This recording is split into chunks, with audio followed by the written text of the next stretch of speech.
Hi, this is the treatment group video for hoarding disorder.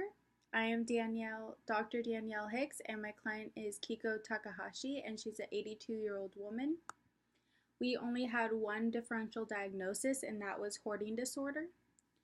And the primary diagnostic features of this is experience and inability to let go of possessions due to a perceived need and distress occurs when attempts are made to let go of hoarding objects. And the second primary diagnostic feature is the hoarding results in interference with intended use of living area. So now on to Kiko's story. So last week she was evicted from her home by the county health department. A complaint had been lodged by one of her neighbors when they noticed numerous rats coming out from underneath Kiko's house. When the health inspector arrived at Kiko's house, he was shocked at what he found. Her entire house was filled from floor to ceiling with stuff with the exception of the kitchen, a small pathway from the kitchen to the bathroom, a pathway from the bathroom to the bedroom, and then the bedroom.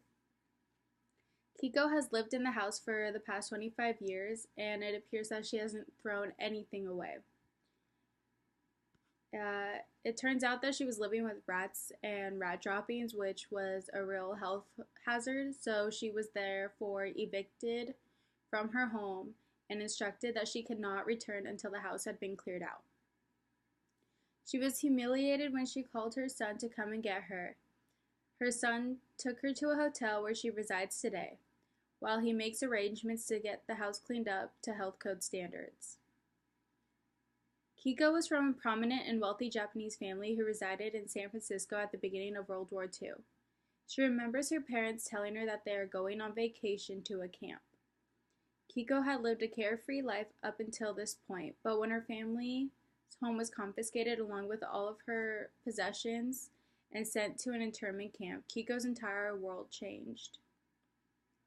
She cried herself to sleep every night and longed for her privileged life before the war. Once the war was over and her family was released from the camp, they returned to San Francisco with nothing. Her parents had worked very hard, but they never reached the standard of living that they enjoyed prior. And it was at that time that Kiko started holding on to things. She swore that she would never allow herself to be without her things ever again. Kiko would hold on to things that the average person would consider trash. She had a lot of collector's items, but they were in terrible conditions to be considered for any money.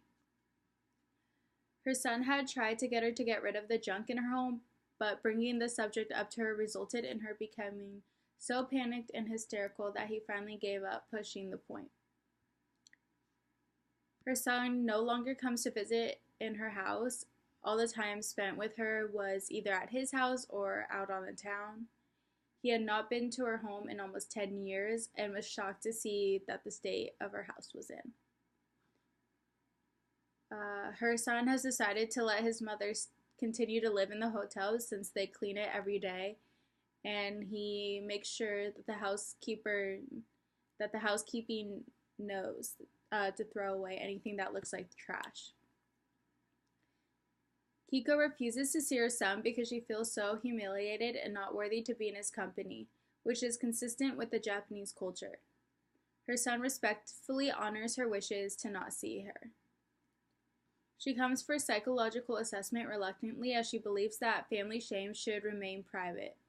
She refuses to take any prescribed medication to help her deal with her issue of hoarding and is not willing to commit to any of the behavioral strategies that are suggested by the therapist to begin dealing with her issues.